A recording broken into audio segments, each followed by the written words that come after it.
সানভিকে আমি প্রয়োজনে রেস্টুরেন্টে চাকরি করাবো। বাপ মার উপর ঘাড়ের উপর পা দিয়ে চলা যাবে না, নিজেকে কাজ করে খেতে হবে। মেয়েকে দিয়ে রেস্টুরেন্টে কাজ করানোর কথা বলার পরেই একটা বিতর্কের মুখে পড়েছেন রুবায়াত ফাতিমা তনি। অর্থ সম্পদে বিত্তবান থাকা সত্ত্বেও মেয়ের পড়ালেখার বয়সে কেন তিনি সানভিকে দিয়ে খাবার হোটেলে চাকরি করাতে চান? বাবা ভিন্ন ভিন্ন হলেও সানভি তো তারই গর্ভের। তাহলে সাদাত রহমানের মৃত্যুর পরে নতুন বিয়ের পরেই বা কেন এমন সিদ্ধান্ত নিলেন রুবায়াত ফাতিমা তনি?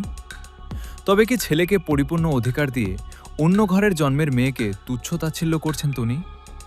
সাদাত রহমানের রেখে যাওয়া সম্পত্তির কে হবে প্রধান মালিক, সেই প্রশ্নও তুলছে নেটিজেনরা। তনি এখন তৃতীয় স্বামীর সংসার করছেন, যে ঘরে এখনও কোনো সন্তান আসেনি।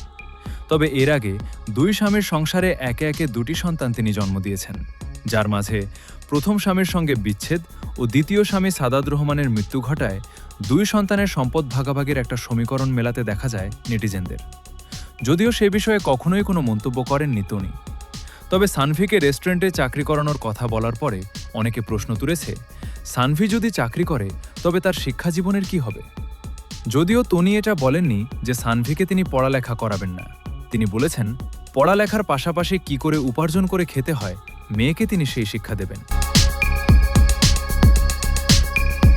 এখন প্রশ্ন হল, প্রথম স্বামী সোয়েব ইসলামের খুব একটা অর্থ সম্পদ নেই, কিন্তু দ্বিতীয় স্বামী সাদাত রহমান ছিলেন উচ্চ স্ট্যাটাসের।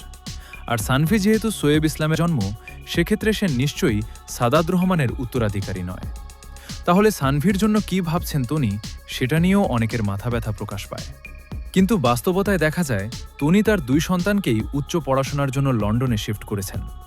তারা এখন তনির বর্তমান স্বামী সিদ্দিকের দায়িত্বে রয়েছে।